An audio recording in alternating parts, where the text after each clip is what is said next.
Hello again, and welcome to episode 136 of SDGC for Thursday, February 7th. If you're not aware, Super Deformed Gamescast meets right here every Thursday night at 9 p.m. Eastern Standard Time, where we discuss the latest gaming headlines with a wide variety of panel members and guests. We also do a whole bunch of other stuff as time allows, like a separate show about movies and television, community game streaming, and a mental health support show. If you've been along for the ride so far, welcome home. And if not, hey, feel free to stick around and maybe throw us a follow. Every single podcast is archived the next day, that's tomorrow, Friday, on our YouTube channel for those who like to watch, and you can find us on all major podcast services for those who like to listen. Tonight on the panel, we have Derek. What's up, buddy? Zach. Hey. Zach, are you running the topics tonight? Or is it me? I am running the topics. You're running the topics. Okay. I just want to make sure. Okay. Keep it going, John. Keep it going. I want to make sure my gaming son is prepared. Finn, what's up, dude? Hello. It is I. And Rebecca's back. Rebecca, it's so nice to have you back. Look at you. Hi. Rebecca is on the mend. I am alive. I've been in the hospital. I'm about 80% Rebecca now, but that's pretty high, so we're doing okay. Fantastic. We are moved 3 hours north and went to the hospital. It was great. It's all a learning process. It's all a learning process. We are thrilled that you're back. We're thrilled that you're okay. I'm glad to be. And we have a very special guest tonight. This is the second time that he has appeared on this podcast. Steven Spohn from AbleGamers, a source of inspiration for many people, a personal hero of mine. Steve, I am so happy to have you back. I'm still not sure how I got here either time. Where are my pants? I don't. I just want to point out, Steve, you need to come in from the snow, my man. It's cold outside. No, that's how I lost my pants last time. No. John, in the words of Frozen, you got to let it go. Don't ever listen. do No, Let it go. not on this. No. Don't get Steven started. Steven, so it's been about what, has it been like a year and a half, 2 years since you've been here? Yeah, it's like Something like that? 1845, something like that. Yeah. Yeah, it's been a really, really long time. It's I was dude. I'm 38 years old. I was like 22 the last time you were on this podcast. Yeah, you were like not famous. Now you're famous. I don't know what happened, but you know. But I'm really happy that you're back, man. And I also want to congratulate you on your recognition at the Game Awards. Oh, well, Yes. thank you. That was fantastic. We were streaming that live, and I had a very visceral reaction to that because I did not know it was coming, and to see you honored on that kind of a public stage just really, I don't know, man, really made me feel good. Really put a smile on my face. So Yeah, congratulations, dude. thank you. They worked really hard to. Well, they were Okay. trying to keep it like super secret. They just wanted everybody to be like, and then there we were. How long, like when they reached out to you and they asked and they told you, hey, we're gonna recognize you at the game. So like what was the period of time before, like from that up until the actual award show itself? Like how much time were you given to record all that? Well, so they came out probably 2 months before. Did a 2-day shoot. It was the longest thing. Literally, we did 2 days worth of shooting for 3.5 minutes worth of film. It was Hollywood at its finest. Oh but- man. I love the production company though. They were so top notch. They still keep in contact with me. They're really really cool people. They're actually the same people who did the indie movie. Oh, that's Oh, nice. that's fantastic. Yeah. Same people, same director, same film crew. Like it was really great to work with all them. But yeah, it was great. They reached out to me after the huge Twitter campaign, which I know John did, and I'm guessing a lot of people have probably helped out as well. All the retweets and likes, and telling all your grandmas to go and vote for me, or else you weren't going to send them candy anymore. They worked, and actually- they were like, hey, "Come on." I called my mom and I told her to vote for you, and the first thing she said before anything else was, "I have no idea who that is." And I said, I said, "Mom, it's fine. He does video games." And she said, "Well, if it's important to you, it's important to me." Oh, So yay, John's mom. This So, podcast like- is never this wholesome. Jesus Christ. Zach, So go listen- ahead. Cut me off. no, listen. So I just listen. Most people here, I assume, are familiar with your work. But for people in the chat who might not know, can you just give us like a quick rundown on your work and kind of the history of that, like if you don't mind? Yeah, sure. I'm an architect from the Southwest. Actually, I'm responsible for a lot of the arenas you see. Oh, okay. Yeah, my name's Steve. I enjoy long walks on the beach, and by that I mean rolls. Use a power wheelchair to run away from John whenever he's stalking me, not on Twitter. You'll never be rid of me, Steven. Damn it. No, I get to. I'm privileged to be the COO of AbleGamers, a charity probably most of you have heard about, who helps people with disabilities be able to play video games, no matter what your disability might be or your challenges could be. We are responsible for some of the things like the Xbox Adaptive Controller, where we worked with Microsoft. We did the Android Switchblade. We have done a lot of the Humble Bundle things. Whenever you see somebody with a disability in a feel-good video, chances are we had something to do with it. Awesome. Awesome. Well, as John said, thanks for taking the time to be here with us. It's as a sacrifice really to be here with us. We're I know we hope we don't actually sully the name. I actually want to point out that Wout, our pal, the hashtagonist from Twitter, is in chat. And Wout, yeah, I'm only calling him that from now on. That's I'm sorry, that's all I've ever called him. I'm sorry, but it's Wout. I'm sorry. Oh. It does just because the capacity for puns are so much better with Wout. So I'm sorry, man, but that's just the way I roll. I feel gotta the do it. I'm opposite, sorry. though. I feel like Woot is so much better to make fun of because it's also a shirt selling site where like I can get like a deal a day. I can just be like, "Yo, Woot, what do you have for sale today?" So Well, it's also an expression of joy, isn't it? Like people say, like woot. Like people say, like that's yeah, right. Like I have no idea where that fucking originated. By the way, I'm 38 years old. I don't use all the cool lingo anymore. So listen, it's kind of been a big week with some surprise games, but before we get into that, I kind of wanted to do a quick roundtable of what we've been playing this week before we get into it. We got to start with the guest. Steven, what have you been playing, man? I'm a Rocket League fanatic, so even though the game is approximately 35 years old at this point, it's a game that just won't die. I love my Rocket Hockey, but right now the one that's really getting me interested was Anthem, until I realized that they're a bunch of jerkbags, and now I'm interested in Division 2 coming out beta this weekend, and then of course what's it called, a T-Rex, something like that. Oh, Apex. that's it. Yeah, T-Rex. Yes, T-Rex. T-Rex. I'm only calling it. I'm sorry. I'm only calling it T-Rex Legends from now on. I don't care what anybody says.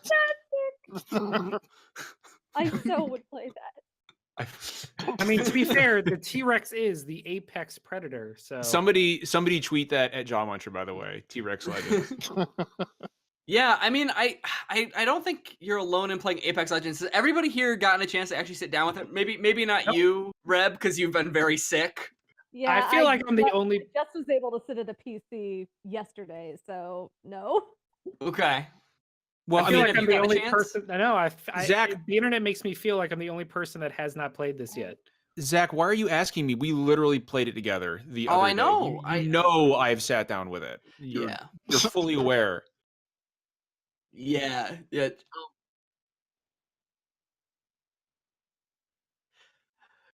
10 million. 1 million concurrent, which was like what did they say that was? That's like more than Counter-Strike has had, I think. Yeah, so for PUBG was like for PUBG to hit the 1 million mark, it took until January of last year, which is like 11 months after that game launched originally. So this is hitting it. Obviously, this is free, which is different.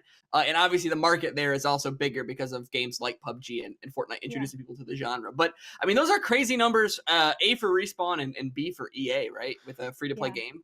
They needed a win. They needed a win bad. Well, they needed a win, but it's also important to point out the I can't remember the exact time, but it took Fortnite a couple weeks to reach the 10 million mark. And 14 days. 14 days. Yeah. So 2 weeks, like literally just like I just said, Zach. I'm just kidding, bud. And what it took Apex Legends, 3 days? 2 days? 2 days? 72 hours. 2 days. So, gee, that's oh my god, that's fucking 3 days. I mean, let's throw it up for a game that decided to launch when it was actually ready to launch instead of 6 to 12 months early. Right. Well, nice surprise after, let's see, what have we had so far? Fallout 76. Yeah. The Anthem beta. Let's just call it like it is. Anthem. Anthem's gonna launch before it's ready. What else has been out way too early? Waste of Time at last. Yeah. That game that launched over the holiday, whatever that was. Yeah, Oh, Val. Super Smash Brothers? Yeah, that could have used a little more time. what? No, I mean, that big game that was from the people who did the other game, and I don't Yes. know. that's It was a video you are game. literally describing every game, Rebecca. Isn't it great though? Nobody remembers what it is. I honest to God have no idea what you're talking about. Are you talking No. about the one I was just making fun of with Atlas? Oh, yeah, Yes. right. Yeah. Sorry, Yeah. I Yes, just said that. Atlas. Yes. Atlas, what I meant. waste of time, Atlas, whatever. You call it Sorry. whatever you want. Yes.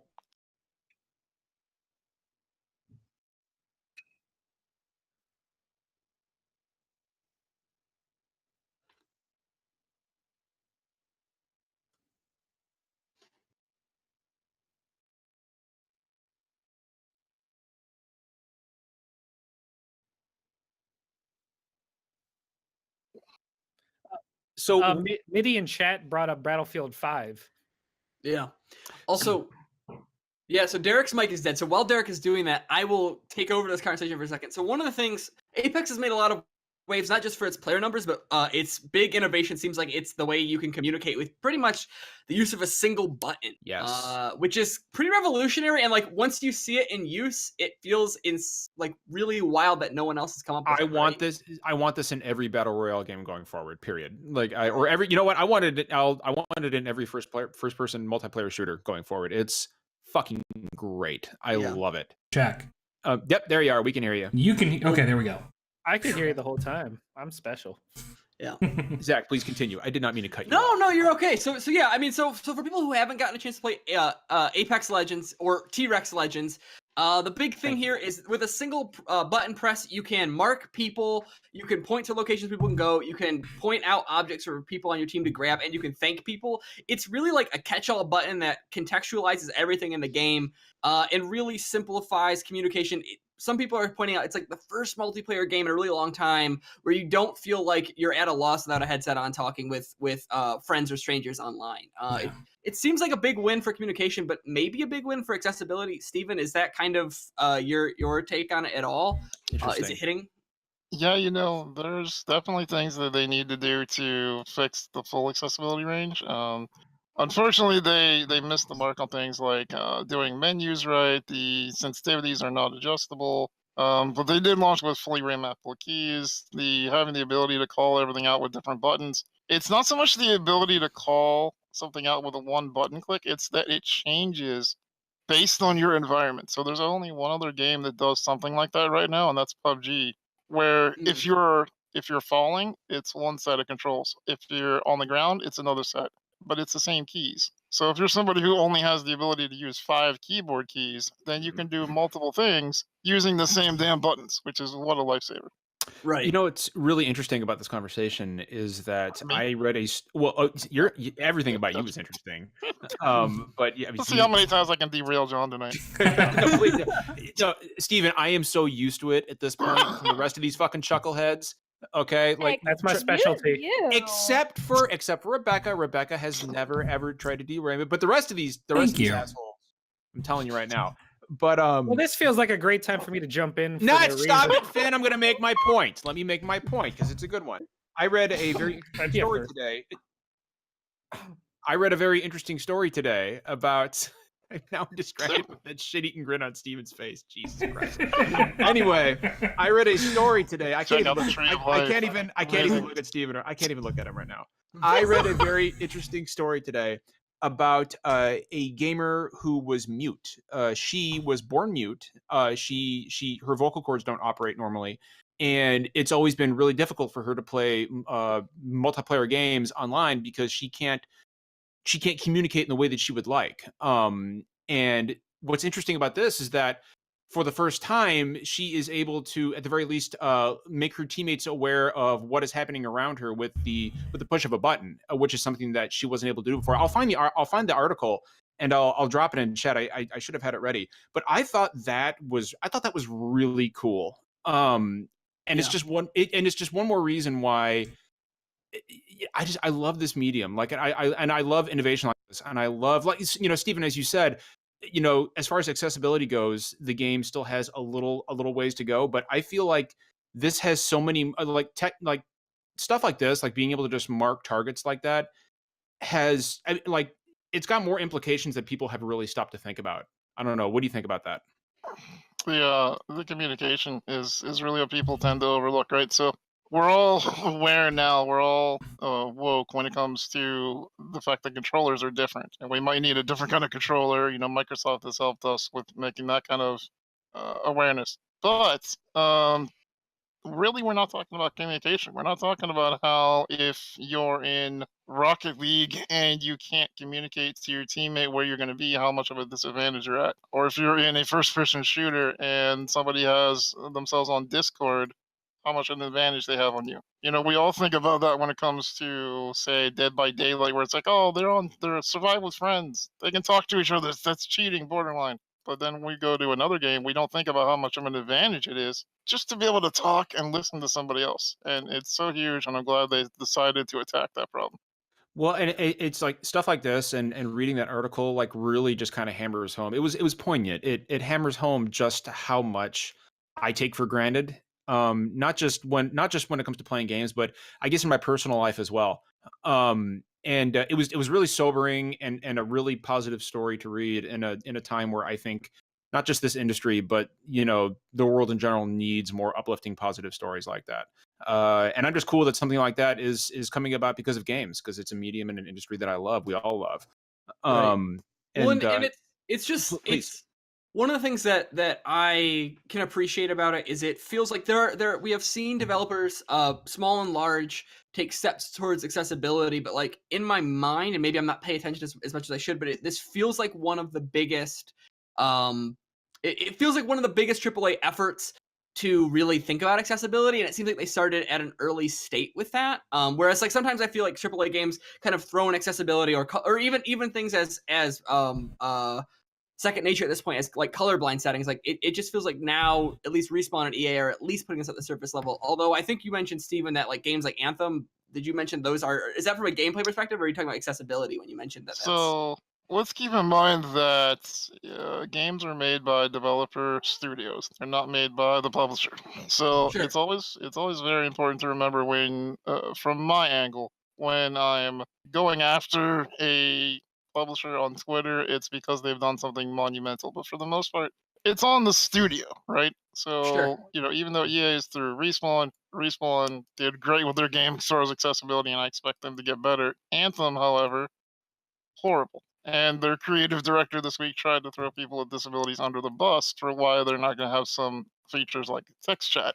So, Whoa, Steven, I missed that. What happened? Really? yes, What? yes, the creative director of Anthem came out and said that the reason that they're not going to be able to have text chat is because of the CVAA, which is a new government law stating that you have to have a minimum standard of accessibility. And rather than put any effort behind making it where you could change the text size or you could change the box size, I'm talking minimal, you learn in the first year of development how to do stuff. They literally went on a record saying, I forget which outlet it was with, but they went to an outlet, might have been Vice or Waypoint, and said, yeah, you can blame the new accessibility laws because that's why you're not going to be able to talk to your teammates. So, Wow. That's we're not heartbreaking. Yeah, we're not very happy with them right now. That's heartbreaking coming from BioWare, because BioWare historically has been pretty dependable to be at least attempting to be kind of on the forefront of like inclusion and things like that. So, I mean, I know that it's a company and it's a revolving door of people, but still, like that's really heartbreaking to hear, because it's not what I would have expected from them. But it's just tremendously disappointing. It's Yeah. not what we expected either. Yeah. I do also kind of want to throw this in here, and I know this isn't really quite what we're talking about, but in terms of offering alternatives in games to voice chat communication, when games like Apex Legends do it well, it's also a win for diversity, because there are, I mean, especially women, have issues getting on voice chat because people will just, give them shit because of the way that they sound. And so, for games like Overwatch, it can be difficult to play at a competitive level if you just can't get on voice chat because everyone's just a giant asshole. But so offering these alternative options in games can help diversify the player pool and can help people get better at these games because they can play at a higher level without feeling like they're just being crapped all over. And Right. so when they decide to, that also diversity as well. Yeah. Yeah, absolutely. And I hadn't really thought about that, Red, but you're so right because like and like it's so frustrating that this has to be a thing for you, right? Where it's like, yeah, women can really appreciate Apex Legends because that means they're not going to be sexually harassed by teammates, but like that's where we're at in a medium. Yeah. So And one day you wish we wouldn't have to put that kind of like, yay, that's a win. But yeah. Well, what I think is really cool, like yeah, it's not all it's not all wine and roses. It's not all perfect, but what I think is really cool is this is so Apex Legends represents the first instance that I'm aware of, and if I'm wrong or if I'm missing something, somebody please point it out to me. But I like what one of those characters, so one of the gas mask, I can't remember the name, but Bloodhound. is Bloodhound is officially a non-binary, Yep. which I think is awesome. And that is Gibraltar's openly gay right out in the front, which is not common to see either. Yeah. And Right. There's 2 whole black women. Right? So I think they said 25% of the cast is LGBTQ. LGBT, yeah. Yeah. Well, and like, and what feels so much more significant about that, because we've seen people like Blizzard kind of come back to that, but what's really refreshing to me about reading stories about that is I think it was the voice actress for Bloodhound, but I could be wrong. It's somebody else in the production. Yeah, They said right. they said day one of voice acting. They said like straight off the gate, like this character is non-binary, and like that was just like that was something they had thought about before they came into the recording studio, and it's not like we're seeing with Blizzard, where like they're kind of coming in and looking for good guy points when they really weren't thinking critically about it, which is good. Like it's good that they're doing it, Zach. Like I want to point it out, but I get what you're saying. Like the difference is that from the get-go, Respawn has been very clear about this is how this character was conceptualized. This is the design behind the character. They're making a conscious effort to be diverse. Exactly. Whereas we're looking at Overwatch now, which I still don't think has a black woman character, right? No, it doesn't. But and the thing that I just want to throw in on that is it's with Apex. I haven't even played Apex Legends yet, but this game, just from what I've followed, it feels like it was designed with that in mind. Whereas with Blizzard and their incremental additions, feels like an afterthought, like they're playing catch up with their own creation. Sure. But this Apex feels like that's part of the game from the get-go, which I think is a huge differential. Yeah, at times Blizzard reminds me of like J.K. Rowling returning to like some Harry Potter lore to retcon stuff. Whereas with Respawn, it just feels refreshing because they're like, yeah, the people who play our games, people who make our games are all from different walks of life, so of course we're going to represent them. No, that's 100% what like Soldier 76 is just like J.K. going like, oh, by the way, Dumbledore's gay. I just forgot to mention it in all the books. Yeah. That's I've actually got a question for Steven. Nope. You know, while we're on the subject of Apex Legends, so like, Steven, how much time have you spent with the game? You know, I've only gotten to test it out to make sure that it would be borderline accessible, so I really haven't gotten too deep dive in it yet. But so far, it's only failing in advanced level categories, which is kind of impressive for a first time game. Do you so? And you may not be able to answer this, but has Respawn been like have you provided feedback to them in regards to ability, and have they been receptive to it? You know, unfortunately, I am under so many NDAs that there are golden robots figured. inside my closet right now that are willing to beat me down if I say the wrong thing. So that's fair. But yeah. So I guess what I will ask is this: is from your time playing the game, like from a gameplay perspective, like I'm a huge fan of Titanfall 2. Like Titanfall 2, I think, like for my money, has one of the best single player first person shooter campaigns ever. Now obviously Apex Legends doesn't have some of those gameplay elements that you would consider intrinsic to the Titanfall franchise. Like, there's no mechs, there's no wall running, and I thought I would miss these things, but as I think Zach and I both agree that we don't really miss them, and I wanted to see what you thought. You know, the wall running and the kind of gimmicky mechanics are what makes things inaccessible to people who have motor neuron disabilities, people who have those kind of things. Yeah, it's the more gimmicky your gameplay is, the more inaccessible it's going to be. You know, things like Call of Duty Advanced Warfare, where you had to worry about your X, Y, and Z axis because you could come up above people and you could fly off of roofs and stuff like that. Made it almost completely inaccessible because you had a double jump and a jetpack. So it was like, okay, now I have to manage 9 buttons for movement instead of just turning in a circle. So yeah, I was happy to see the wall running was out. I was happy to see that it's more of a traditional battle royale with fun weapons. Yeah. Well, that's fascinating because I honestly, again, this is just one more reason I'm glad you're here because from an accessibility standpoint, as who's not disabled, I never would have thought of that. I never would have considered that. Like that's just fascinating to think about. Yeah. You, Well, but I didn't mean to cut you off, Zach. Please go ahead. No. I mean, it just absolutely lines up with what Steven was saying, whereas like the more buttons you require somebody to play, the less accessible it will be for someone, right? So yeah, I mean, it totally checks out. So if you guys are all set with Apex Legends, so one quick thing before we move on, people on the podcast who aren't on tonight because we have got a guest, we are planning to do more Apex Legends in-depth stuff this weekend. But before we go to the next topic, Derek, do you have something you wanted to add? Yeah, I just had one question. So I mean, and I haven't. I mentioned it a little before the show. Like, I'm really happy with the like text-to-speech and speech-to-text functionality within the game.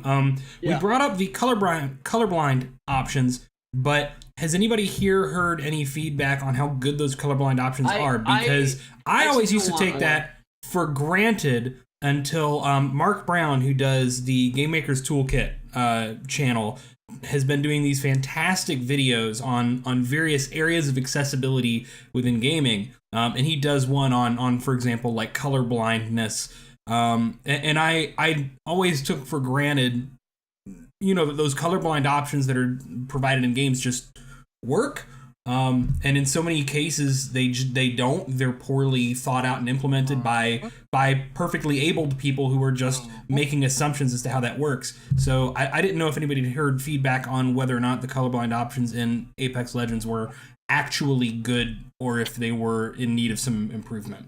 So I can't get into the specifics because I'm not super aware with like the specific problems, but I do know that I have seen people ask them to revisit some of the options there. Okay. So one of the things people who haven't played Apex Legends simplifies games like Fortnite and PUBG especially have things where you need to like your bullets are 7.62 or 5.56, the bullet classifications. Apex Legends instead relies on color and heavy, medium, and light. And so some of the colors are like a cyan, which really doesn't play nice with some colorblind options. And so some of the options aren't meshing well for some players. And some people are asking Respawn to take a second pass at some of the colorblind options, is what I saw. Yeah, they really got to work on adding icons. I mean, that's the problem, is they relied on color alone. And that's that's just a recipe for disaster no matter what game it is. You have to add icons to your game. Simple as that. Right. Absolutely. Yeah. And I think that was something that like I feel like when I've played this game, a lot of what it reminds me of is early Borderlands before Borderlands kind of switched to that cell shaded color. I remember you mentioning that was an but one of the things that Borderlands was good at, although sometimes it did overload, was that same sort of thing where they put text on the screen while you're looking at items. But sometimes Borderlands definitely went overkill with that. But yeah, so does anybody have anything else about Apex before we move on? No, but I can. Okay. It's difficult when you don't add color picker. It doesn't matter whether it's Apex or anything. Take for example Anthem again. They are horrible trash at their colorblind mode because all they did was they literally took a blue filter and put it over top of the regular color scheme, and they're like, "All right, that's accessible for red green." Like, man, that's not pro-dynamic. I am so disappointed with what I've heard about Anthem tonight. Like that's just not what anybody should be expecting from a major publisher, and just that's unfortunate, man. That stinks. Finn, go ahead, man. No, my last thought, since I won't be joining you on your actual Apex talk, is I don't think I've ever seen public sentiment swerve so quick. Because of the stealth launch, it went from a Titanfall game with no Titans or parkour, what are they doing? To holy crap, it's overtaking Fortnite. It was also an interesting counterbalance given that EA's financials came out that same week. And I mean, we don't need to delve into those by any means, but the CEO basically came out and said, this was a disappointing quarter. Things did not go well. Battlefield 5 did not do well. But here's Apex Legends, everybody. So, Reb, we actually have some time, and because it's so much into your beat, do you mind going over the EA stuff really quick? I know it's not on our topics list, but if you could, I'm on my phone and I don't have it pulled up right now. Fine. It'd be off the top of my head. Okay, can you do it? Do it. Yeah, kind of. So basically, EA's financials came out earlier this week for Q3, and it was a weirdly candid set of financials. They missed pretty much all their targets, if I remember correctly. And again, like don't feel free to correct me on any of this. Like I don't have it in front of me right now. I just like read the report and wrote it up a couple days ago. But like they missed all their targets, and the CEO was like, "Yeah, this is a disappointing quarter. Battlefield 5 didn't meet its expected targets. I think they gave a sales figure on that. 7.6, and they were expecting about 8 point something. Yeah, that's right. Mm-hmm.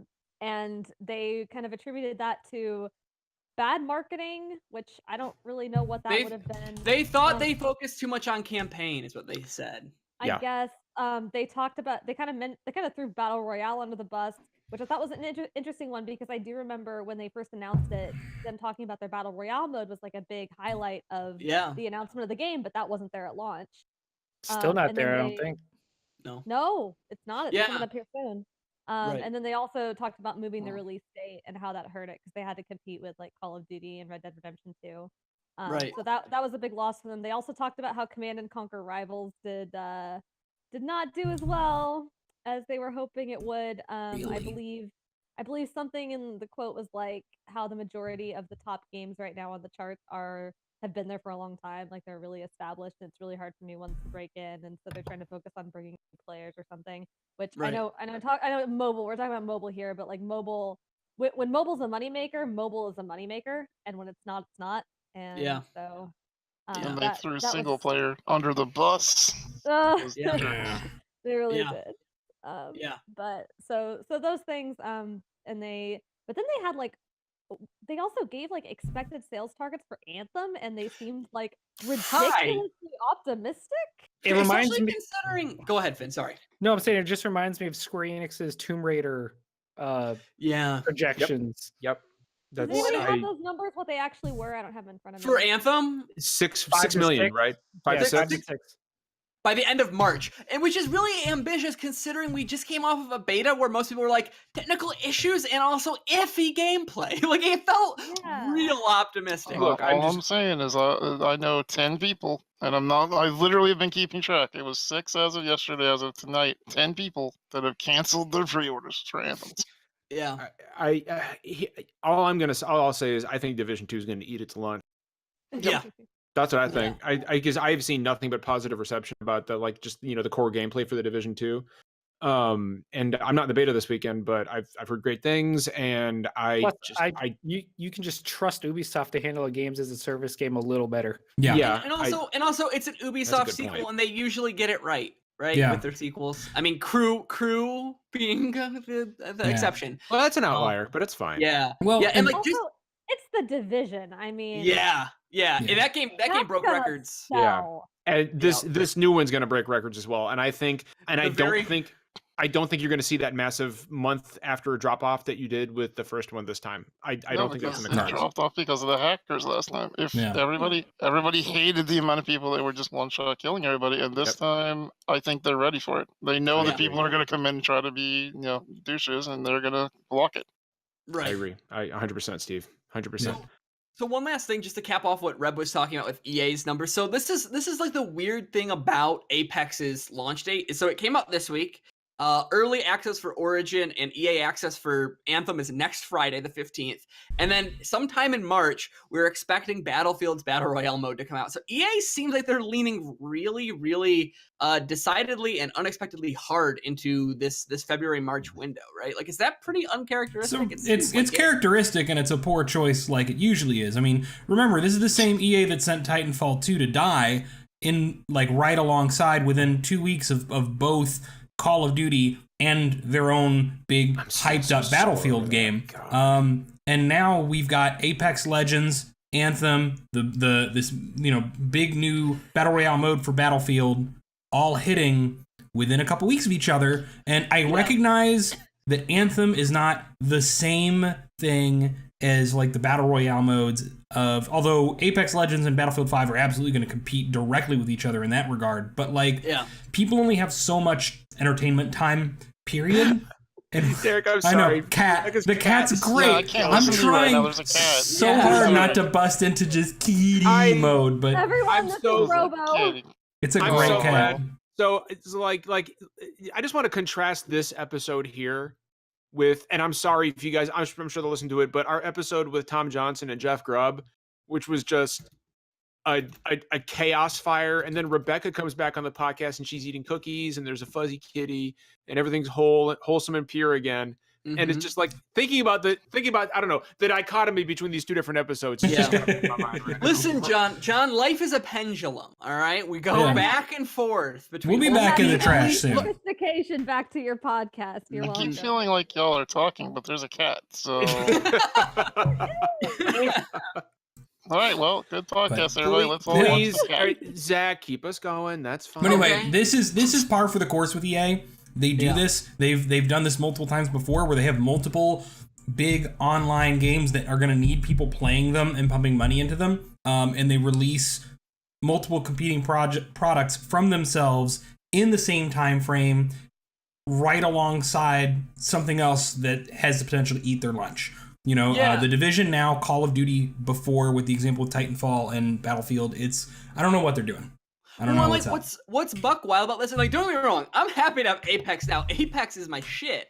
But what feels so buck wild about this is like no other until Division comes out, which is like end of March. They could have had like a full month of just Anthem because there's no other big multiplayer games coming out. But instead, they're like, hey, let's just piggyback this free to play game that also has microtransactions where people might buy money and then feel a little pinch and then not buy your full retail cost product. And then they're also like, oh, this Battlefield game that you probably slept on, you could probably get it for $20 and then play its battle royale mode. But also, wait, you could just go play our other battle royale game for free, Apex. Like, it just, again, it's exactly what Derek's saying, where like they could have no competition with Anthem right now, and they're just going for it anyway. Yeah, I know people have said this so many times, but it just brings up the Titanfall 2 Battlefield 1 scenario where it almost seems just how could such a big company make such silly decisions with their launches? Oh, it's easy to know why. It's because I'm paraphrasing whoever tweeted it, so I don't know who to give credit to, but they stole the Hitman line. And when they said that y'all thought that Apex was trapped in a room with Anthem, turns out Anthem was trapped in a room with Apex. Yeah. Oh, I love it. Why don't you, Zach, why don't you go ahead and move us on, babe? Sure. So one thing, last Sunday. Zach, real quick. He's gonna be here. Hold on. I want to give a shout out to all we got a lot of new faces in chat tonight. We're happy everybody is here. Yeah. Thank you so much for joining us. I'm not going to tell you you should throw us a follow here on Twitch and on Twitter, but I'm not going to tell you can't either. So we're not saying that. Let me shill, Zach. Let me shill. Please continue. Throw these guys a follow, spawners. They're good people, and they stream on the night I don't. So there you go. That's hey, it works out for everybody. What you're saying is brand synergy is here. Yeah, there you go. Okay, so listen, last Sunday there was, I don't know if anybody saw it, there was a sports video game on. And in between that, let me tell you, there were two big moments that people are talking about from that game. One, everybody loved it.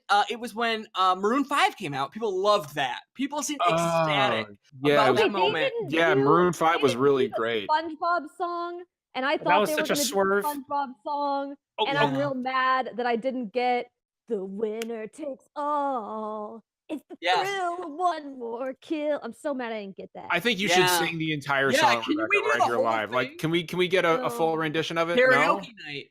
I'm still sick. By the way, I just want to point out, I thought that was an actual, like, I'm an idiot and I was kind of drunk, and I actually thought that was a real fireball about to crash into the onto the football field So So for me, shit almost got. God, that fucking cat.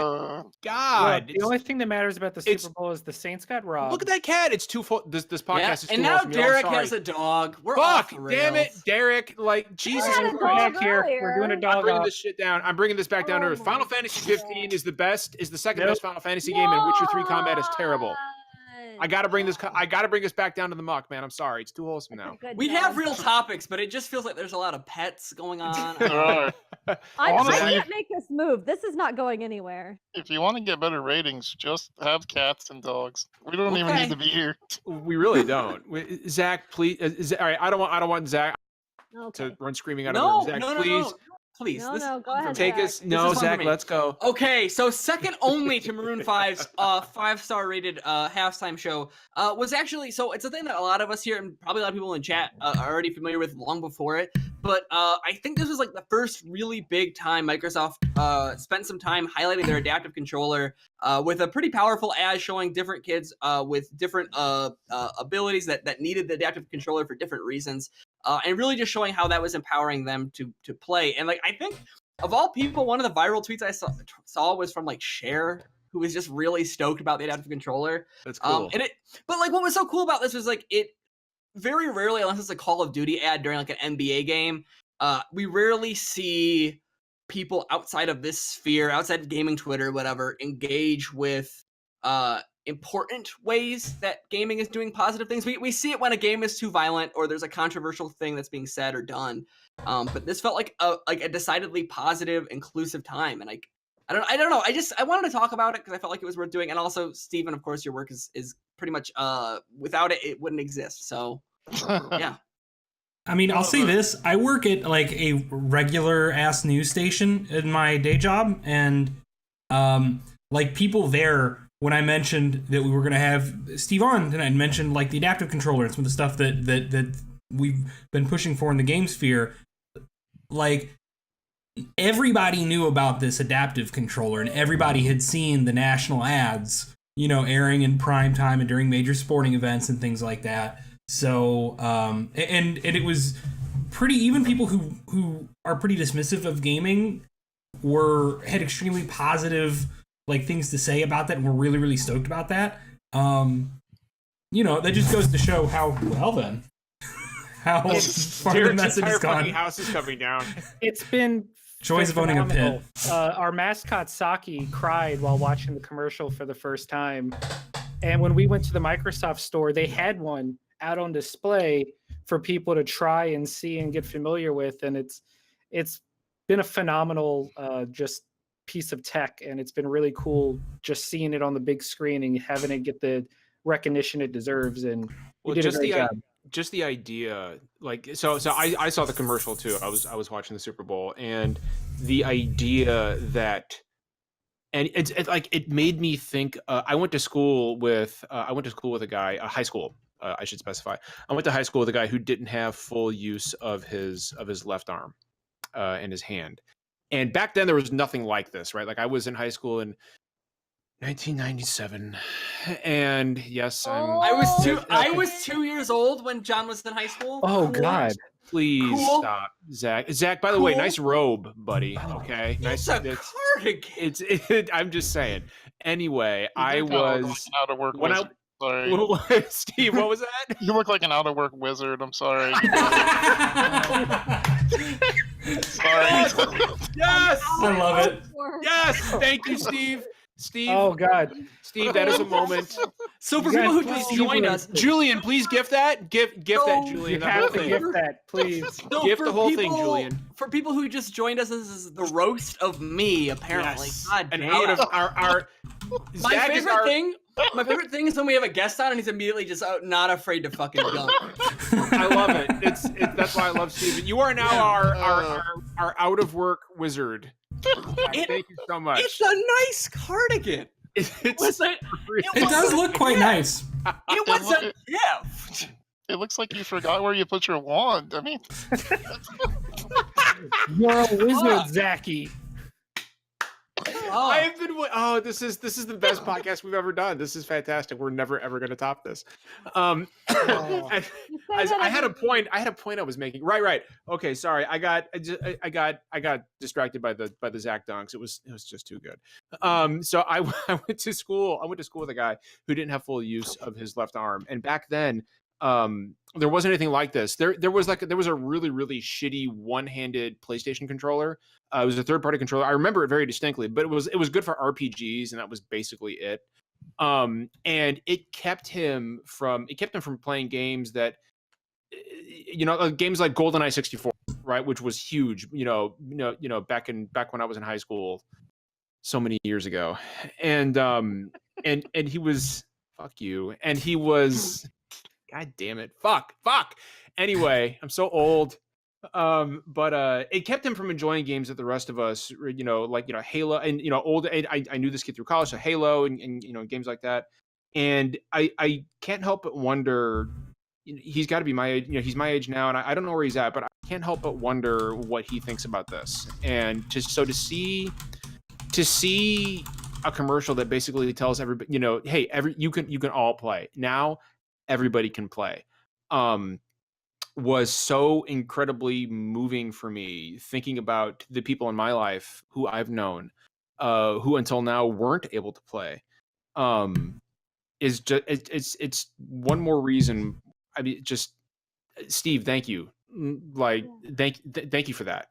I mean, it's literally what you've done has literally, and it seems small to some people who aren't involved in this industry, who don't play games, and that's fine, but you've changed people's lives for the better, and the entire industry owes you a thank you. So thanks, man, for doing this. So here's the great thing about that. That person, he, she, they, might think that this controller is entirely garbage. It might be the thing that saves them from a life where they don't have video games. What's great about the controller is that the marketing that Microsoft is putting out is awareness bringing. It's not about the actual controller, because they put the money into a controller, and now they need to get that money back. And because of that, they are doing their full PR machine behind it. And I can say this without a doubt, because I practically worked for Microsoft for 2 weeks when I did just about every news station on the planet with my buddy Craig. We hit probably everything. Craig was in New York. I was on the full circuit of podcasts and interviews, and we did it all. And Microsoft would really have you believe that this controller will cure all disabilities, and it won't.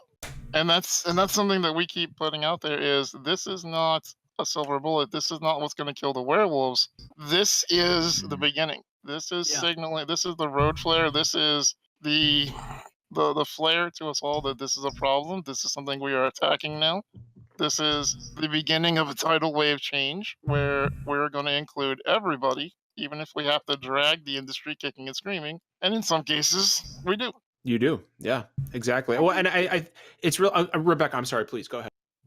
I think, and kind of to that point, I think, and I know, like what you said, like Microsoft is trying to get their money back, that they invested into this. But that's turning out to be a really, really fascinating thing, because something, we're all extremely online. I mean, we are incredibly invested in the gaming industry. We know, these things that go on within the industry. We've read all the articles about, the adaptive controller. We've, dug into all this stuff. Like we're extremely aware of like a lot of the intricacies of the industry and kind of where it's going.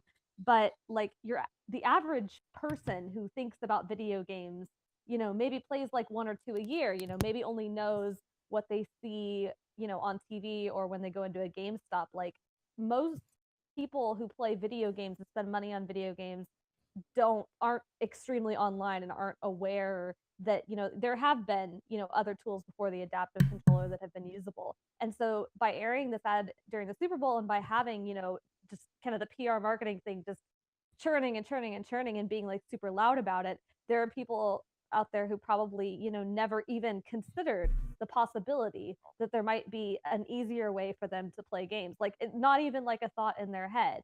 And they see this and they're like, oh, maybe there is something that can be done. Maybe this isn't the answer, but there could be an answer. And not only that, but to go even further with your point, is there are people out there that have never met and never hung with, maybe even never seen a person with disabilities. Now, depending on how old you are, if you are John's age and my age, then back when the dinosaurs were walking the earth, the people with disabilities, and I'm about to get real here, people with disabilities were shoved into facilities, closets, back rooms, to something to blow all of your minds. Within John and my lifetime, it could totally have happened where I could have gone into a McDonald's and I would have been asked to leave because I was making people feel uncomfortable. Yep. That was within our lifetimes. We run around and we act like we're a superior society that is welcoming and loving. We're not. We have just recently started changing this way. So there are people who grew up and they may not have met or hung with people who had disabilities. So no matter what Microsoft's true intention of doing these commercials is, I'm sure you had a bunch of the 15-year-old douchebags or the 35-year-old douchebags that made fun of people in that commercial. That's fine. They either need educated or they can't be educated. One of the two. But predominantly, most of America got to see something that they're not used to seeing, and they had their eyes opened. And for that, I'm very glad that it happened. Well, and what I think is valuable about it is, the success of not just the controller itself, but the message as well is a very loud bell to the rest of the industry, Steven, that, look, we have to catch up. We've got to get on board with this. Because which honestly, like, just to very briefly segue back into EA and Anthem real quick, which makes the lack of accessibility in Anthem all the more stark, right? Because it's now the call is out, as you've said, right? And the industry as a whole has to start being more accommodating, and it is slowly happening. So to see developers not get the message and not move forward like that is even more stark than it would be even just a year ago, right? That's why I'm so mad about the creative director just throwing people with disabilities under the bus. It's not acceptable, especially after that Super Bowl ad. It's not, and hopefully going on to podcasts like yours and talking about on Twitter, we're gonna start to rile up Twitter, and they're gonna tell that creative director that was not okay. Now, let me be specific. I am not encouraging a lynch mob. That is not what my personality, my brand is all about. But I do think when you feel strongly, you should tweet at the company or at the person and say, listen, I care about these people. I care about this segment of the gamer population, and you should support them. 100%. Yeah. Absolutely. Oh, yeah. God, this whole conversation has just opened up a whole new avenue for like. Listen, this is the perspective I needed. That's what we do here. Is we go serious, and then we go to the Hobo Wizard. Yeah. Hobo Wizard. I love it. Fuck me up. Yeah, please I'm change. comic relief. Just a court gesture over here. Yes, exactly. Hobo Wizard. That's exactly what you are now. Oh God, I fucking love it. I love it. But Zach, can you conjure me some avocado toast? That's like you have a spell? His clothing choices for every podcast from now on. Yeah, like I'm gonna a tear down my cheek next to where? Zach, can you I don't know, cast a spell and get me like a craft beer? Finn has something more important than your outdated millennial jokes. Shit on Zach? I love craft beer, by the way. Are you raising your hand to shit on Zach right now? Yeah. No, I'm trying to steer it away. So Excuse me, I want to dunk on Zach. Look, if I wanted to dunk on Zach, I would have dunked on Zach. But you know what? That ship has sailed. It's easy to do. I really just wanted to piggyback off John's serious statement before it took a swift turn to shit town. That's how we do it here. I really value the perspective that Steve brought to that entire conversation. Yeah. Because especially, I didn't know that about Anthem, and that kind of colors my outlook on it now. Yep. Because that's not a good look. This story. Like I said, I'm extremely online. I live on Twitter. Where the fuck was this story? Probably buried in Apex Legends shit. Honestly. I'm real mad I didn't see this. I had no fucking idea. I had no idea. About the creative director? Yeah. I can link it to you if you want. Please. Yeah, I would love that. This is the first I've heard of it. How I missed this. I feel like we'd report on this. Well, and so one last thing I wanted to say after dunked on me, I really want to thank him. But mostly I want to thank him because I was about to come on here and be really appreciative of Microsoft putting in the effort and spending the money on this because. So credit where credit's due, Microsoft could have spent this time to show us an ad for Crackdown 3, God forbid, or Game Pass or something else that will actually make a considerable amount of money. But I actually think that Steven made a stronger point, which is like, well, no, they're still trying to make back their money that they made on making this ad. So they don't quite get the praise that I was about to give them, but I still appreciate him making me get real about what their real goal is with airing this ad, which is, again, for the greater good. It will raise some investment, but they're also still trying to make some money here. They did still make the choice to invest in this in the first place. Like they looked at an extremely underserved community of people and said, this is worth our time and our attention, and that matters, especially considering there's a couple other major console makers and companies that, I mean, I don't know what Steven knows, but at least from what I've seen, they're not paying too much attention right now. Yeah. And they should be. Giant corporations are never your friend, but at the same time, they can still make decisions that elevate like public discourse or public good. So that doesn't make them your friend, but that doesn't mean that they didn't make the right choice. And in that case, that's Microsoft made the right choice. So And I think they could have done better. I think they could have done better. I think that they could have done worse. I think that if you are an enlightened individual, as I know all of you are, that we have to look at things on the real. And the real is that this was not disabled porn. This was not, oh, look at the sad disabled people. They're going to play games now. They didn't do that, and I'm very appreciative that they didn't do that. At the same time, they showed people with disabilities in their real settings, in their real worlds, and that deserves props. But, we also have to say, okay, why did they do this? Well, they want to bring attention to the controller. They want to sell more controllers, and that's great. And I hope that it does sell. I hope that it sells so much that I'm spending another 3.5 years in secrecy not telling you about the next controller. But, we got to get there first. Yeah. Sure. Fantastic. Absolutely. So listen, we've kept it pretty real. Let's go into our last topic. Hopefully it's more wholesome. Hopefully I don't get dunked on anymore because I'm fragile. Chat, everybody in chat, bring the dunks. Let's hear them. Please, come on, why? Guys, Because I'm an it's I'm an time agent for of an chaos. NBA dunk contest. You're the nicest out of work wizard I've ever met. Oh, Rebecca. So nobody in chat knows how often I get dunked on in the DMs because of my age. So please bring the dunks. It's pretty much only goes at either you for being the oldest of us, or Zach for being the youngest. It's only the two of them that get it. So The only time anyone dunks on you because of your age is when you say something and then be like, oh, because I'm so much older than all of you, and then we all dunk on. You know what? Because you bring it on yourself, buddy. John has this boomers victims complex, and I'm Hey, sick of it, John. How about that? Okay, right there. All right. And by the way, I just want to point out something that Julian, Zach the Geomancer. Look, I just want to point out. You do look like a geomancer with your earth-colored robe. John, when everyone else is making fun of Zach for looking like a hobo wizard, you're the only one old enough to think we're talking about the movie where we first saw Mario Bros. 3. That's a deep cut. It is a deep cut because it's just not very good though, Finn. It's a kind of a. Listen, that's why it was a perfect joke for you. Zach, take us to our next topic, please. All right, our next topic, it's wholesome. What gaming means... Abercrombie & Finch. Oh, sorry. I was trying to help you. Sorry. Good. Fuck me up, y'all. Yeah, Lena's immediately just roasting me. Cool, that's fair. Wow, Lena. Wow. Cool. No. I have to read this out loud for people on all the podcasts. Lena in chat says Zach looks like he dropped out of Hogwarts to join his friend's startup, but it fell through, and now he uses his house as an incubator for his friend's idea. No. That's my sister, y'all.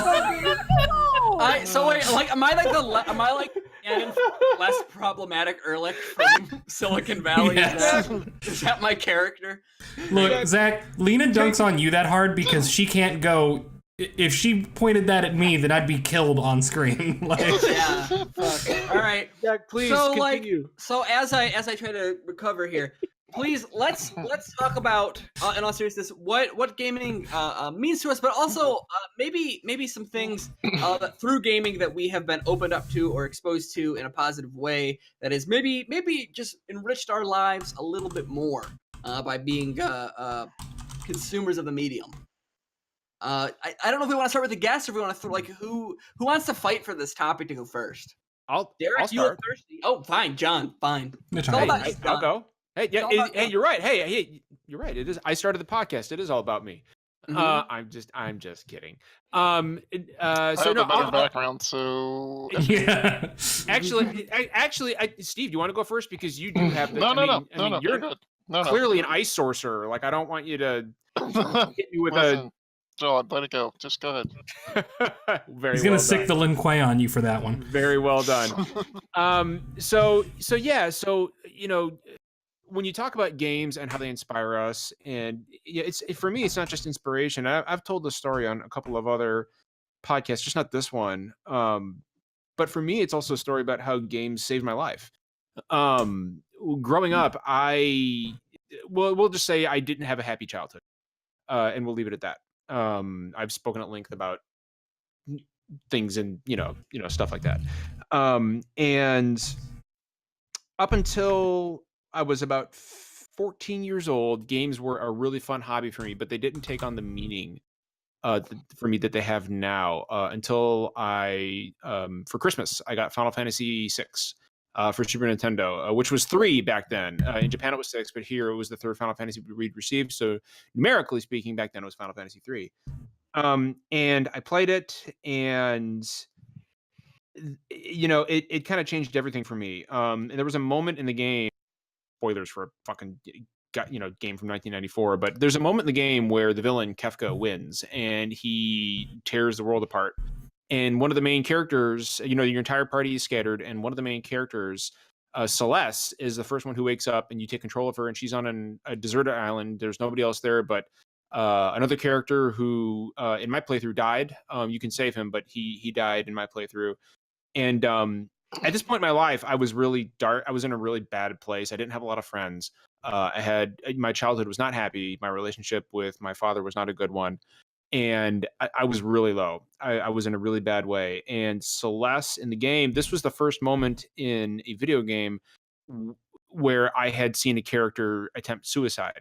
Celeste wakes up in a ruined world, and she doesn't have her friends there, and she throws herself off of a cliff in an attempt to end her own life. But she didn't. She lived, and I thought to myself, Celeste up until then was my favorite character in the game because she had a strength and not just a strength of person, but a strength of character that I really admired. And to see a character that I connected with that strongly fall prey to something that I was going through at the time just kind of really blew my mind and made me. But she picked herself up and she dusted herself off, and she kept on going. And I realized that I had to keep going too. I owed it to myself to be strong, and I owed it to myself to pick myself up and not fall not fall victim to my demons, not succumb to the darkness that I felt around me. And I think that game probably saved my life. Which is why, like I talk Final Fantasy VI and how awesome it is, but for me, it goes deeper than that. For me, that is an example of a game that just changed me and changed my whole outlook on life and helped me keep going. And that game is the reason that I love the way I do today. The transformative power of games, that was the first moment I actually experienced it, and the way that games can touch us and change us and affect our lives for the better. And of course, games have led me to all of you here on this podcast who I love. You're all my closest friends at this point. I talk to you all every day, more than I do anybody I know in my real life, except for my wife. And I couldn't be happier for any. I treasure you. I joke around and I treasure you. We all poke fun at each other, but I treasure all of you more than you know, every single one of you. And it's video games that brought you all to me. It's video games that brought us all together. And for that, I am eternally grateful for this medium. See, John, when you say wholesome shit like this, it makes it hard to dunk on, bud. So I feel like I see what your game is here. Witcher 3 combat sucks. Oh, see, this is why. Final Fantasy 15 is the second best Final Fantasy. See, it's okay. He's bringing it back. I brought it back. We're good. Steve, I want to move on to Steve. I want to kick it to our guest. We should. Yes. Okay, so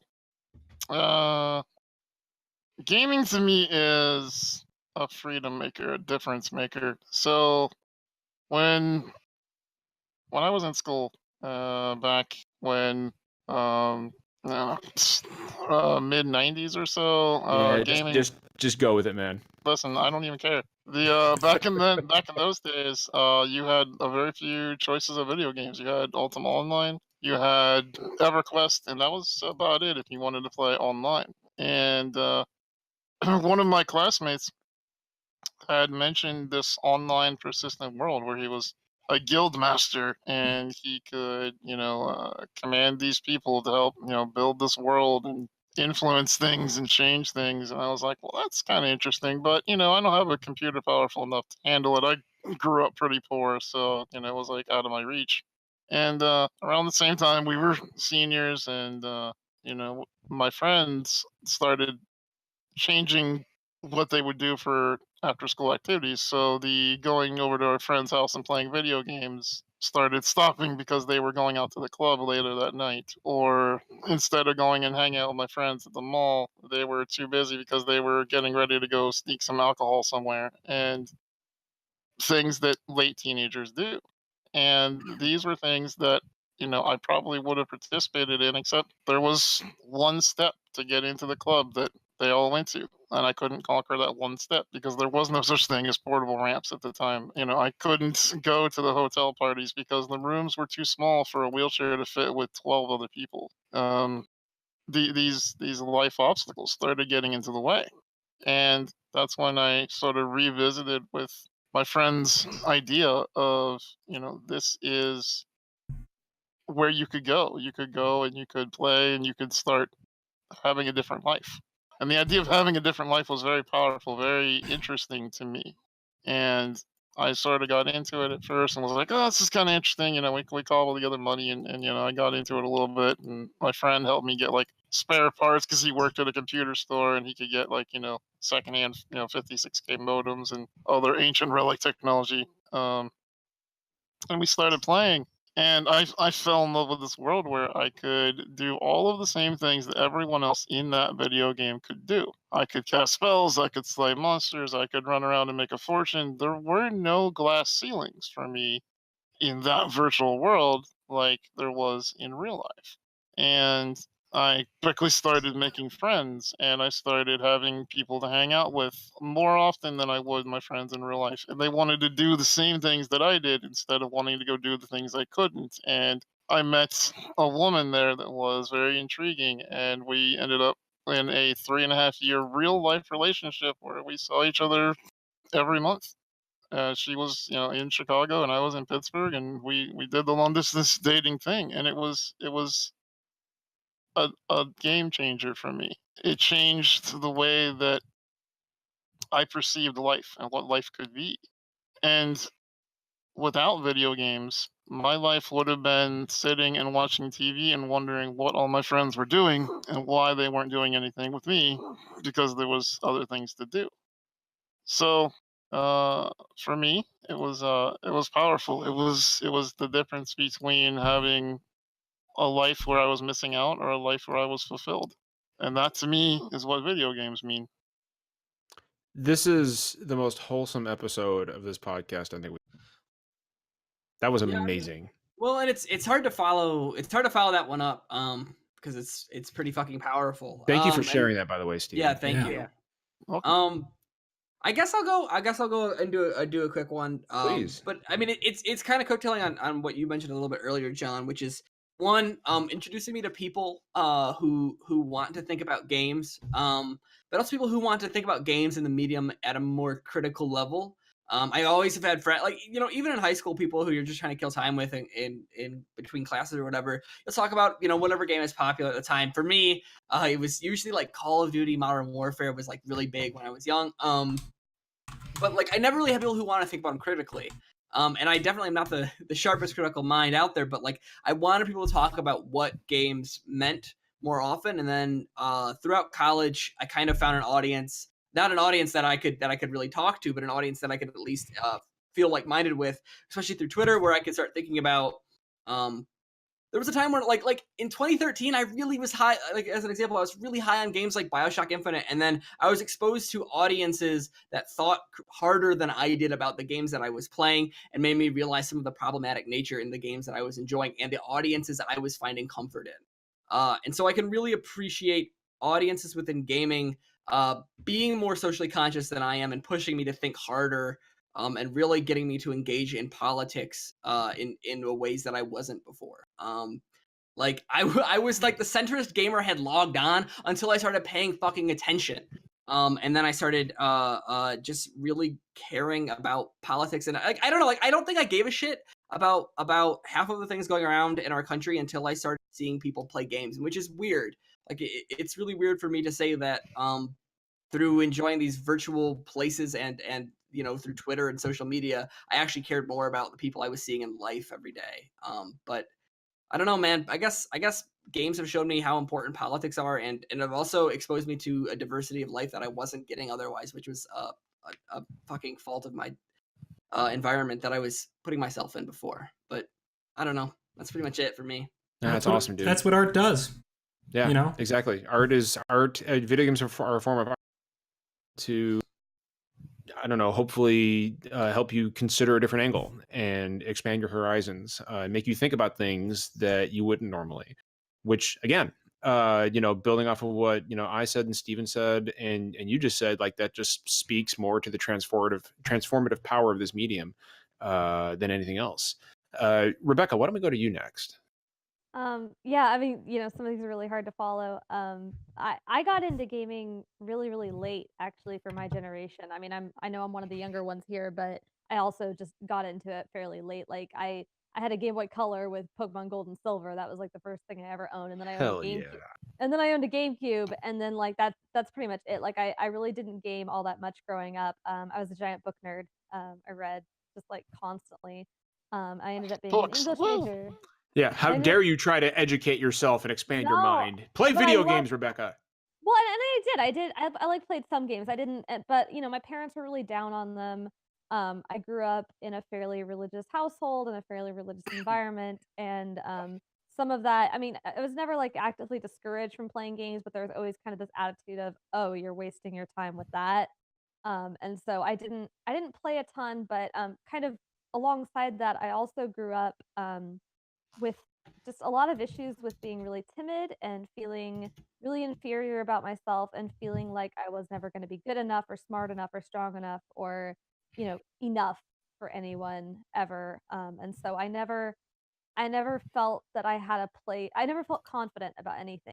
I never felt that I had something that I was really good at or something that I was really competent in. And I just kind of assumed that that was life. I just assumed that I was, you know, always going to be trying to be good enough and never going to be making it, and that was going to be my life. And I went to college to be an English major, and I enjoyed that. I loved digging into books and, you know, finding, you know, connections in literature and talking with other people about you know, the things that I found as I was reading. And like I had so much fun doing that. Like it was just a blast. But when I got to my senior year and started exploring career paths, I mean, I don't want to get into like all the details, but you know, I went out to a couple things trying to figure out like what I want to do. Like, did I want to teach? Did I want to, you know, do research? What did I want to do? And I like nothing fit. Like I had this thing that I loved to do and that I felt for the first time maybe I was kind of good at, but I couldn't find a place for myself in it. And so I graduated from college and I just had like no sense of direction. I was kind of like working as a technical writer and I didn't know what to do with myself. Like I felt like I wasn't good at anything. I had this degree that was useless and I was just going to never be good at anything for the rest of my life. And I started writing about video games kind of on a whim. Like I had a friend of mine who said, "Oh, you played Assassin's Creed last year. That's a video game. There's this site that's looking for more contributors to write stuff about video games. Why don't you just go do that if you're bored and want something more interesting to write about?" And so I kind of did it on a whim. And I mean, I realized pretty quickly like how in over my head I was when I started. Like I have a very vivid memory of them like announcing Dark Souls 3 or something and everybody just losing their mind. And I'm like, what the fuck is a Dark Souls? I was just like I just had no idea. Like I had John's barely so upset. No, but I had barely like dipped my toe into what video games were. Like I knew what Nintendo games were, and I knew like a couple other things that I'd played on my friend's Xbox 360, and that was it. And I like my first year doing that was just this massive crash course in this whole world of games. And I started reviewing games and I started playing them more and more. And I started playing all these like really cool indie games. And in that first year, I discovered that all the things that I mean, like a lot of the things that I loved about literature and that I loved about reading and talking with other people about books, I could also find in video games. Like there was amazing games criticism out there that I could read, and kind of like what Zach said, there are people who are much smarter than me doing like this great work to break down these ideas in games and what it means for a video game to do one thing or the other. And I just loved it, and I spent that whole year just absorbing like I volunteered to cover like absolutely every event that I could, and I read like everything that I could, and I played as many games as I possibly could, and I was just like trying to catch up on this world. And after a couple of years, I very vividly remember going to E3. And so a few years before that, I had gone to this conference for like writers and stuff, and I thought it was going to be this big breakthrough moment for me where I figured out this is what I'm going to do with my life. And I went, and I had a good time, but it ended up being just this huge disappointment. I was like, oh, this is a good time, but this isn't what I wanted to do with my life. And I went to E3 for the first time to cover it as a journalist, and I kind of felt like that same feeling, like either I'm going to come out of this knowing what I want to do with my life, or I'm going to come out of this feeling like I've just wasted several more years. But that time I came out of it knowing what I wanted to do with my life. I wanted to do this. And so I guess for me, I mean, gaming is giving me a community of friends. It's giving me a community of people who have the same interests as me, who I can discuss these things with. And it's also given me confidence and a feeling of competence.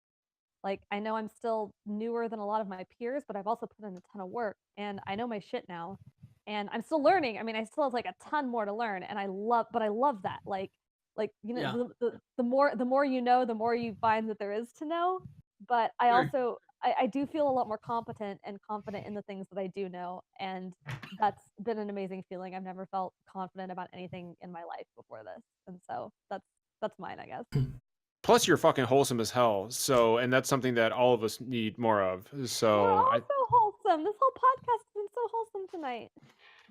don't worry, I'll bring it back down. No, don't. I will. I know. I guarantee it's gonna happen. Hey. Finn, talk to me about what gaming means to you, man.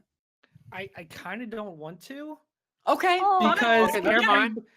everybody else's is so impactful and meaningful, and mine just feels really shallow. by Okay, so comparison. Finn, I'm gonna be real with you. No such thing. That's bullshit. That's bullshit. If It's it's important to you. if it's important to you, then it's important to it's important. Period. So let's hear it. Okay, I mean, it's just okay. So There's not a it's not a comparison. Everybody has a story to tell. You just have to give them the time to hear it. Exactly. all right, I mean, so for me, I kind of grew up with it. When I was 3, my uncle bought me a Nintendo, the original. My parents never forgave him. But it for me, gaming was always how I met my friends. My best friend growing up, my best friend to this day, is still someone that we met in preschool, and he had all the video game systems, and we would hang out and play all these games. Every major friend I've made through school and growing up has had video games at the core of why our friendship started.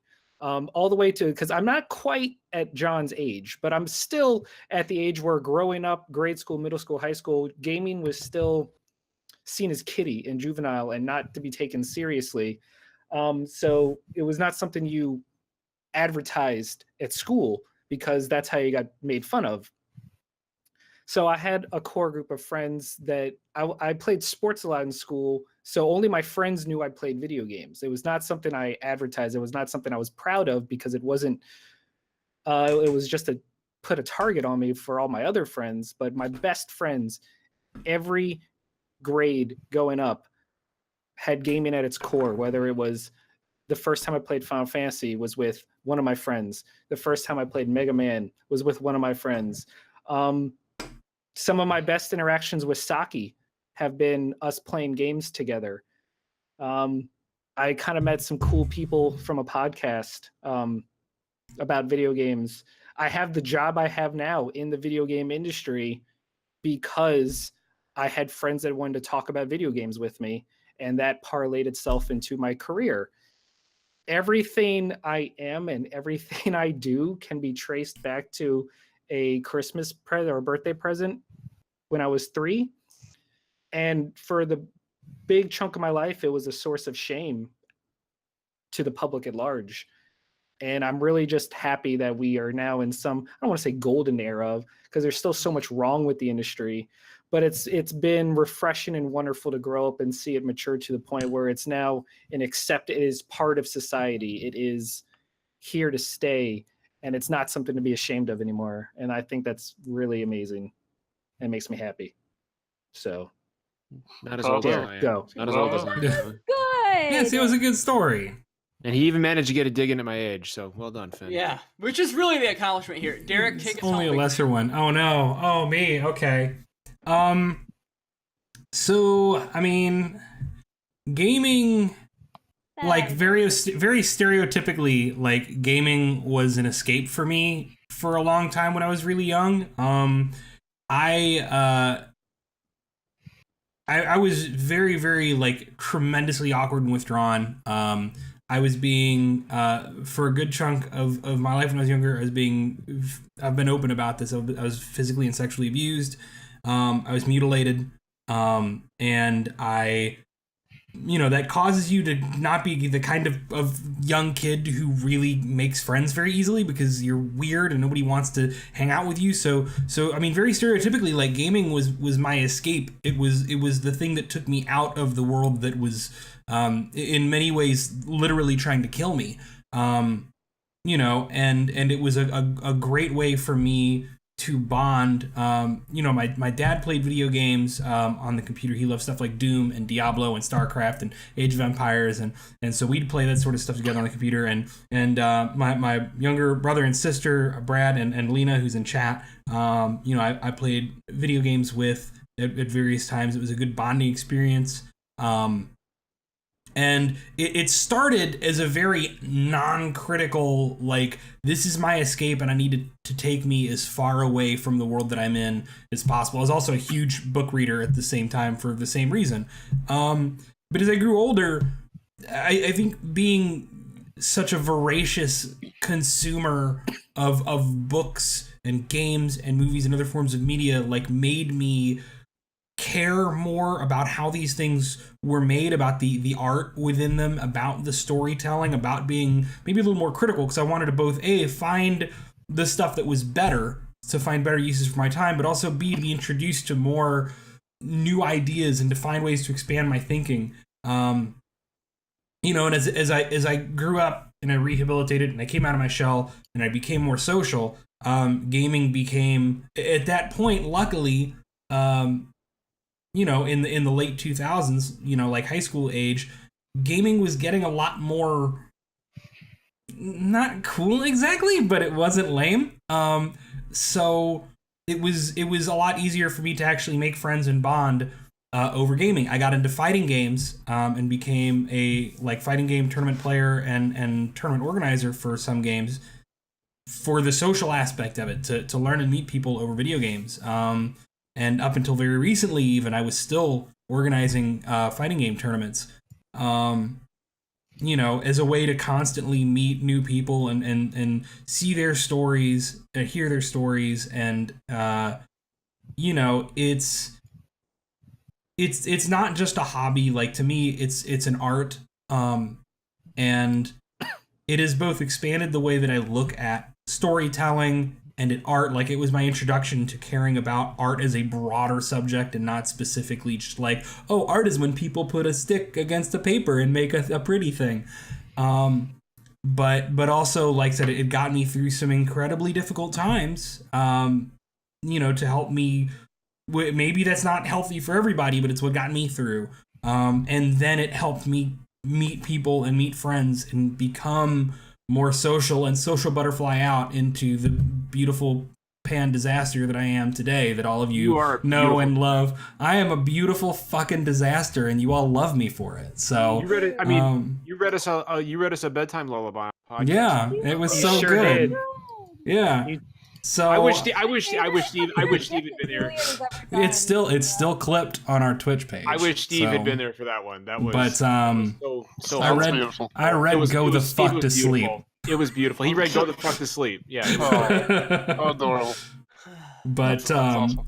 but yeah, it was so that's what it was for me. It's been many different things at different points in my life. It was a way for me to escape trauma at first, and then it became a way for me to kind of engage with art and with storytelling, which I'm incredibly passionate about storytelling very specifically.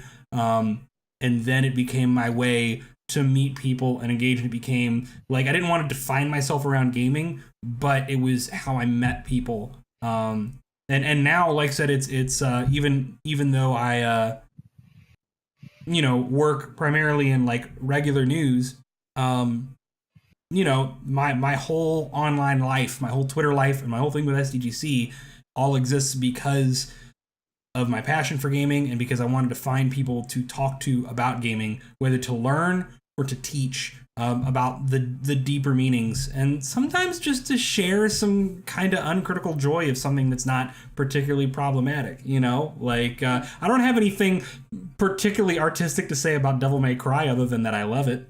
And sometimes that's all you got to know. So that's where I am.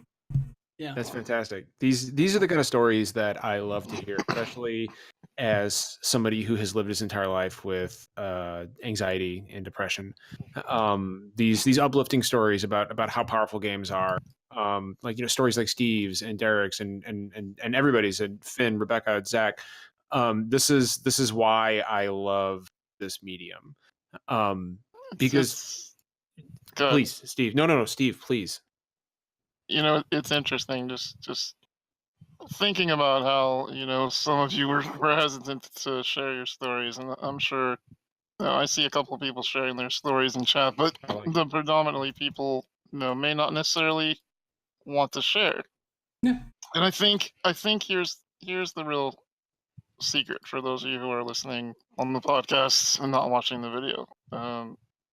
There's a thread through all 6 of these stories that you heard today, and that is they each have to do with socialized isolation. Each and every one of us, on some level, is fighting against being isolated socially, because it's bred into us from the time that we are born on this planet, and socially we have learned that you must remain viable in a social economy, because otherwise you get tossed out of the tribe and you freeze to death, right? So when we're talking about these stories, whether you feel like your personal story is impactful to the world or world changing, it only matters that it changed the world for one person, even if that's you.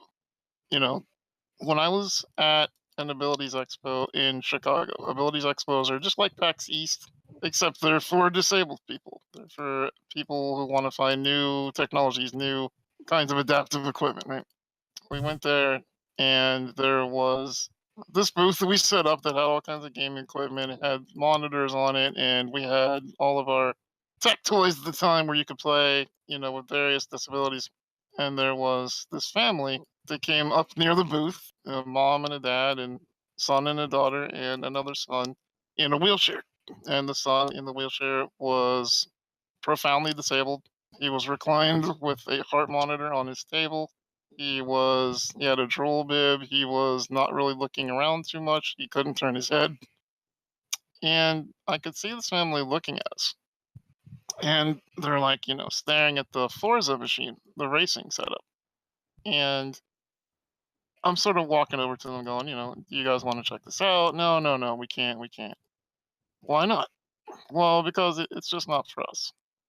Well, okay, but why don't you just let me give it a shot? Maybe I can help your son. Maybe we can change something here. No. Well, I finally convinced him to come over, and we bring him over to the Forza station. We get them, looking at the game, and I bring over Mark, and we're both sort of doing the question and answer thing with the family, and we're doing a full body assessment. We notice that the kid has no ability to move his neck, his arms, his fingers, his hands, the only thing that we've noticed is while we're talking, his foot is moving just a little bit. So Mark sees this, and I see it, and we confer. We're like, all right, why don't we try the foot pedal? So we get a foot pedal, we plug it into our Droid controller, which is the basically predecessor to the Xbox adaptive controller. Plug it into the Xbox. Mark holds it up to the kid's foot, and all of a sudden, the car on the screen comes roaring to life, and it goes across the field and smashes into the wall on the other side of the track. And the kid starts bubbling and squealing, and he is just, you can see the vibrations. He's wanting to wiggle and throw himself around because he's so happy that he just crashed the car into a wall. And that moment really let me know that gaming is about just wanting to be with someone else. That kid just wanted to participate. And that would be a fantastic story on its own, except the continuation is the next day when the father, who is, I don't know, 6'27" Marine, who would make The Rock look like a small dude, comes up behind me, taps me on the shoulder, and I turn around and I'm like, oh, hey, how's it going? And he's got tears in his eyes. Steve, I had to come by and thank you. Well, it's no problem, Mr. So-and-so. I'm just doing my job. We're here, trying to help people out. He's like, no, seriously. And he squeezes my shoulder, and it's a little painful because dude is super Marine big. But he's crying at this point. He's like, you don't understand. You changed my son's life. And I'm like, I was happy to help, get him into gaming, and that's fantastic. And I'm doing my spiel that I always do for everyone. And he's like, you don't understand. Every weekend we sit on the couch. My son is nonverbal. He can't talk to me, but he lays his head in my lap. And whenever a video game commercial comes on, he starts squealing and wiggling. And I know that he wants to play. And you gave that to him. You gave him a dream, and it just sort of hit me, and I almost fell out of my wheelchair because that moment I knew that video games aren't really about video games. Video games are about how we avoid social isolation. It's about how we connect to one another and how we become this very large family. Yeah. Oh. Wow, Damn. That is as powerful a note as we're ever going to be able to end on ever in this podcast history. All right. Yeah, that one got me. Oh, you got John misty-eyed. It's beautiful. True story. I will. Yeah. Yeah. So, Steven, the work you're doing here is listen, it's incredibly important, and we thank you for sharing your time. I'm sure a lot of people already follow both you and AbleGamers, but like one more time, can you tell people where they can find you and all that sort of stuff? Absolutely. Some of the most active on Twitter. You can find me at Steven Spohn, Steven Spohn. They'll probably have links and doodads somewhere around here. You can always catch me talking about random stuff, either viral wisdom or random meme jokes. You can catch AbleGamers at literally AbleGamers. Literally anywhere on the entire planet, we probably own AbleGamers. And if you're a Twitcher, you can catch me streaming 5 nights a week playing video games with assistive technology on my acronym name, Steve, Stevein, Spawn, kind of like the Spawn character. I love it. It's so good. It's so good. No, Steve, it was such an honor to have you. And I sincerely hope you'll come back. Because this has been one of the most not just informative, but also just all around special episodes we've ever done of SDGC. Wow, like this has really touched me. Thank you for sharing that. Seriously, from the bottom of all of our hearts, that was amazing. Wow, I'm gonna be thinking about that all day tomorrow. I hope that if I give any gift to any of you, it's that the reason that I do these podcasts, not only because John is cool and my friend, but because I want everyone to know that everyone has a story to tell. And some of those stories will make you cry, some of them will make you laugh, and some of them will make you angry, and some of them will do all three. But I think it's important that we all get out there and we share our stories, even when we don't think they're important, because you never know who is listening. And I would sum it up like this, Steve. What you gave me and what other people have given me is perspective that I didn't have until now. And I'm always grateful for more perspective. I think we all are. I will so we've got a lot of new we've got a lot of new people in chat, so I will quickly shill. It's shameless, but got to tell you guys a little bit about us real quick. So we do also have a podcast for movies and television called Pause for Popcorn, and Jeff and Justin run that podcast. They're recording another episode tonight. We also do Justin and myself and our fellow Take This streaming ambassador Brian. We do every 2 weeks. We'll do it. We're doing it again this Sunday. We do a mental health podcast called Support Class. We talk about our experiences with anxiety and depression. We talk about how gaming helps us cope, and also just talk about how gaming makes us feel both because there are pros and cons to playing games when you're anxious or depressed, and we do a deep dive on that. We examine that. And I highly encourage you to check out some of our past episodes. We've done some collaborative work with Kind of Funny. We co-hosted Kind of Funny Games Daily with them back in November. And that was a lot of fun. So highly recommend you check that out. And please also check out Rebecca's articles on Rebecca. Why don't you tell everybody where they can find? Oh, I mean, I write for gamesindustry.biz. If you want to read about the business of games, come check us out. If you've read any kind of if you've read a story that had kind of a businessy angle somewhere on the internet at some point, chances are you could probably trace it back to us. Awesome. All right, and please throw us a follow here on Twitter. Follow us on Finn. What's up? I just wanted to add to our current roster of things people can tune into. To celebrate the launch of Kingdom Hearts 3, we have an ongoing series of Let's Play segments where I am playing the Kingdom Hearts 3 with no knowledge of the franchise for the last 13 years. Wow. Gone in completely blind with just Kingdom Hearts 1 and 2 to my credit. And so that's just an SDGC special thing that's going on until the game is over, but you can join that just clusterfuck of confusion and fun. And yep, please join Finn for that. And also, I don't know if regular podcast week because it's Valentine's Day on Thursday. And I know I won't be here because out. I've got to cook her dinner. You're cutting in and out real bad. Yeah, John, you're cutting out. I'm gonna take over from here if you don't mind, buddy. Please, go ahead. Your mic is a little bit cutty. So what John was saying is right before he cuts out for an extended period of time. Me? Yes. Did I cut out? So we may or may not have a show next week. We're not sure. We're gonna tally up. Again.